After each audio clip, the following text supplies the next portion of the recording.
Welcome to the Business Growth Podcast. Today I'm here with Umar, the founder and principal of Advisory. Welcome to the show. Thank you. Thanks for having me. So tell us a little bit more. What do you do at Advisory?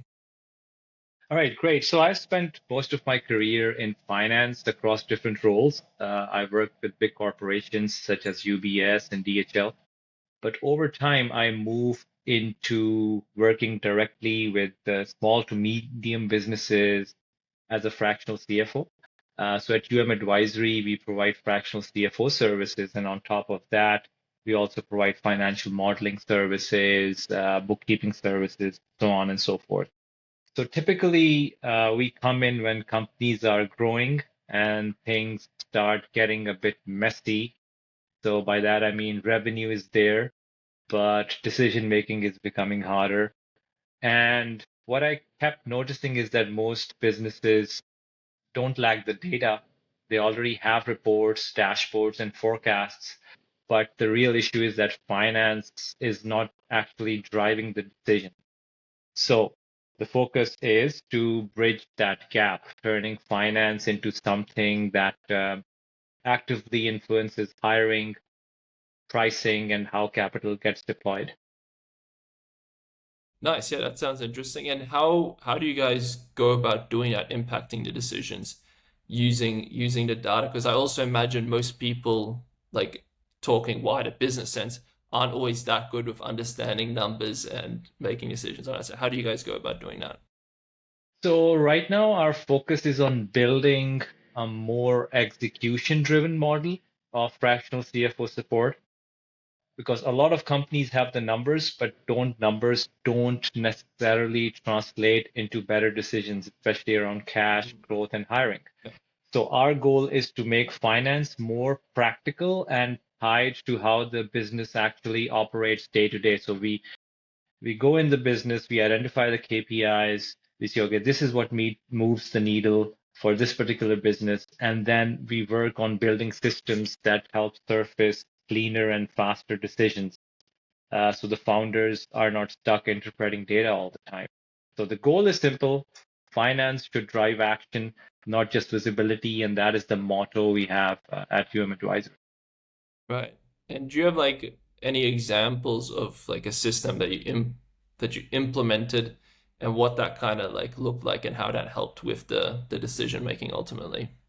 Right. So common situation that we walk in is that company is growing quickly, revenue is looking good, but cash is tight and decisions feel unclear. So we dig in we usually arrive at the conclusion that it's not a revenue problem. It's more of a timing, cost structure, or prioritization problem.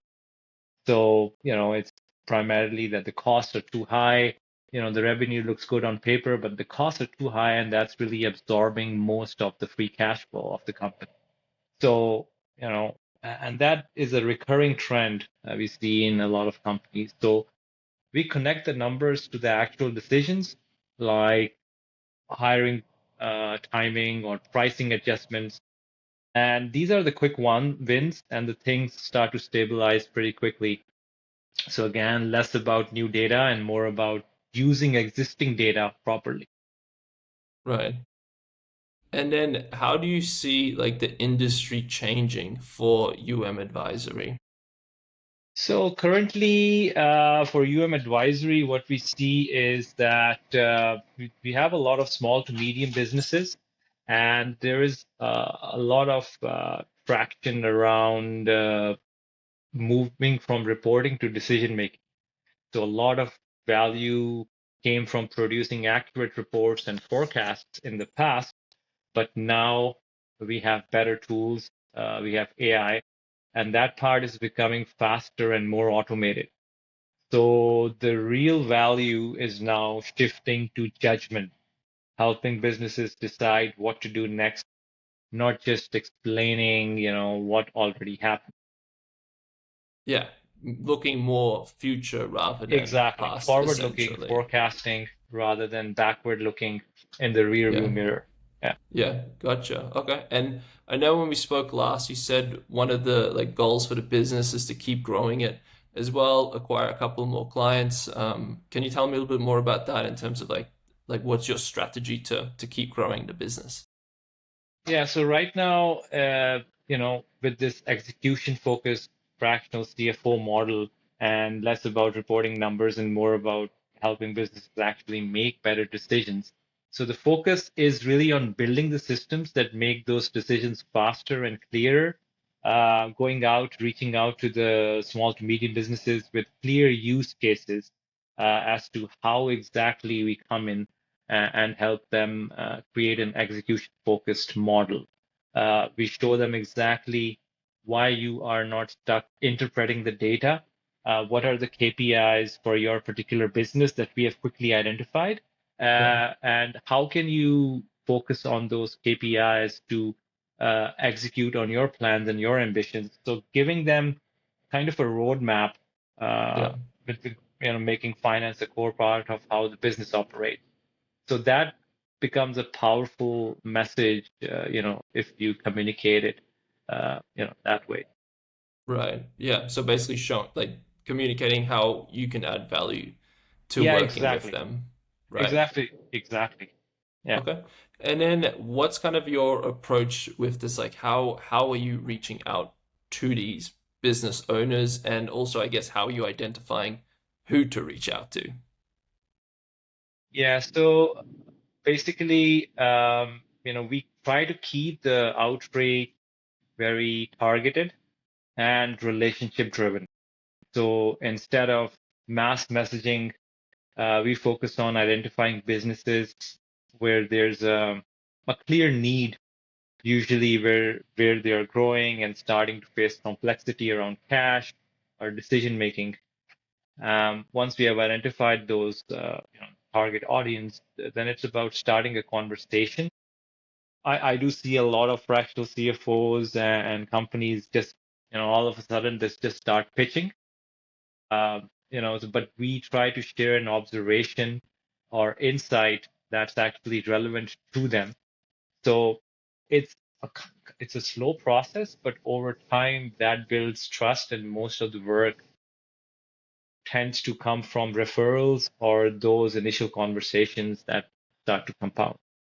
Yeah. Okay. Yeah. And that's kind of what I see as well. It's like it's a high trust Yeah, type of thing. Someone isn't going to just like give a random stranger the keys to their business um, straight away type of thing. And you said like you guys kind of look for key indicators like struggling with cash flow, that type of thing before doing that initial outreach. I'm curious like how are you able to identify those indicators to see okay, should we reach out to them or not? How can you tell that? yeah. So basically, we have we have some target niches. So we work very well with tech companies, SaaS companies, professional services companies, and based on our track record and our history of working with these clients, we have knowledge already that tells us, okay, these are the key indicators of professional service. This is for a tech company and for a SaaS company. So we use that knowledge that we have gained over the years with our clients in these sectors to identify exactly what makes the most sense for a particular business. Yeah. Okay. And then you said you're reaching out to them. Is that just kind of like through email or how are you reaching out? I like to get really granular and understand exactly. Yeah, exactly. So we have a multi-pronged approach. We create courses on Coursera, Udemy. So we get some interest from there. Then we are also fairly active on LinkedIn. We also do some cold emails as well. We have a strategy around that as well. We are also on various freelancing or consulting platforms such as Upwork and uh, there's another one, forgetting the Fiverr? name.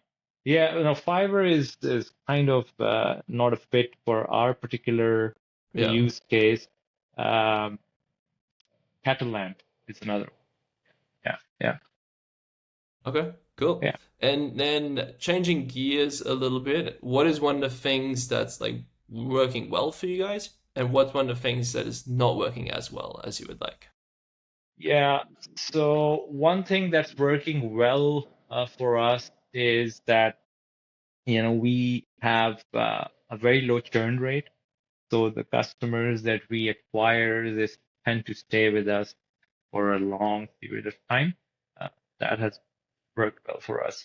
What's not working well for us is maybe acquiring new customers because, there is also a bit of a macro story at play here, with the slowdown, with the uncertainty globally, that has maybe slowed the decision making. And as we discussed as a fractional CFO, is a high trust relationship. So Yeah. that decision loop has kind of slowed down a bit. Uh, Hmm.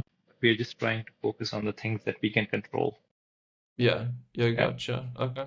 And you said so one of the things that is working well, having the low churn rate, what would you say is like how are you able to have such a low churn rate?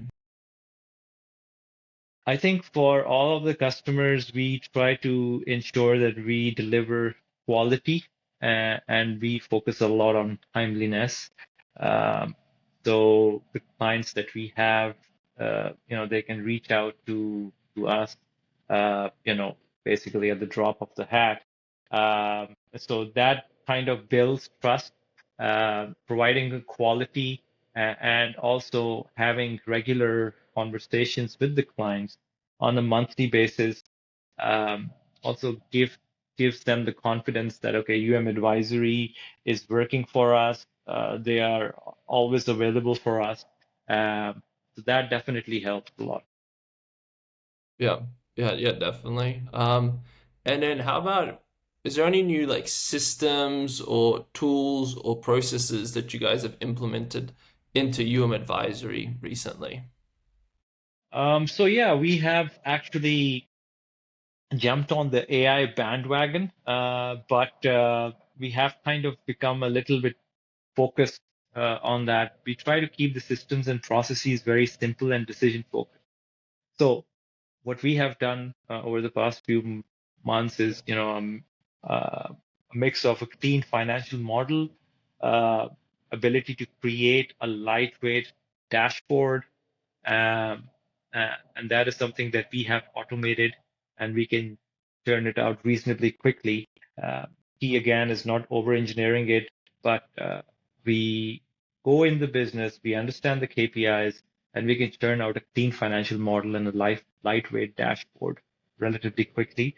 And then on top of that, we can also create a monthly reporting pack relatively quickly with high level comments, the areas to focus on.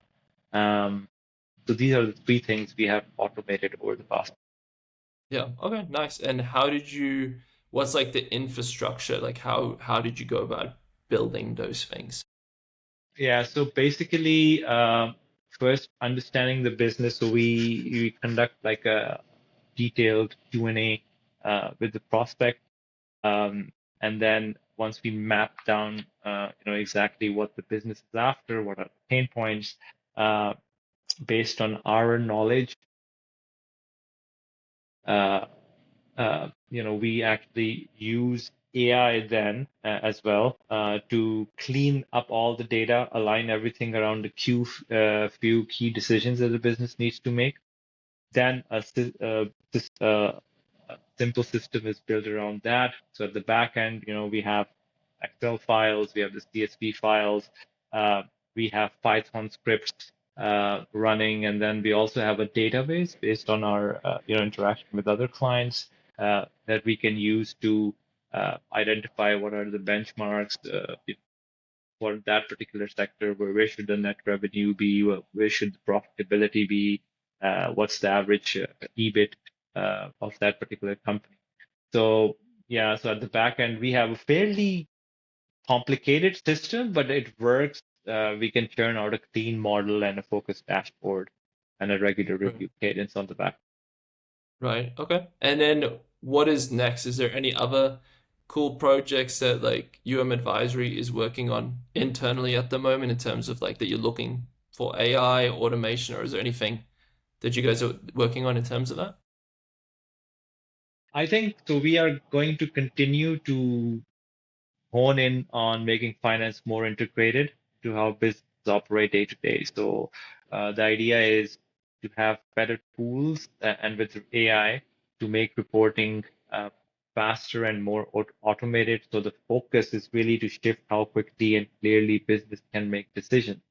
Um, so less about building more reports and more about building systems that drive action in real time. Just a quick example over here. We get a lot of customers who have, who still do manual invoicing, and they have to reconcile those invoices, which is a very time-consuming and error-prone process. Now that area is perfect to automate with AI because it's monotonous. It's just something that can be scripted and programmed relatively quickly. We actually Yeah, rolled out a solution for one of our SaaS businesses here in the Toronto area, and it's been working pretty well. With a click of a button, you can really reconcile the invoices on a monthly basis and identify the gaps, overages, underages, with a click of a button. Previously, it took 3 people a week because it's a fairly big company. yeah, But you can just imagine how much can be automated. So we are trying to build solutions around the use cases that we see in the market with a quick win. And if you go in, you show a client that this is what you have done, and all of a sudden, it's a completely different conversation. The trust level increases, and you can really show the productivity in a short span. yeah, yeah. That's so true though. It's like it's crazy what you can do with AI these days, and how certain tasks that, like you were saying, they were taking, what was it, 3 people every single week to do. You can just now click a button and have AI do it in a couple of seconds. So it's really, yeah, awesome. You can just taking away all these more boring admin tasks. I view it as like boring, repetitive admin tasks, and then just have something else do it, and then you can focus on the more fun, high level critical thinking, moving the business forward stuff as opposed to the boring admin stuff.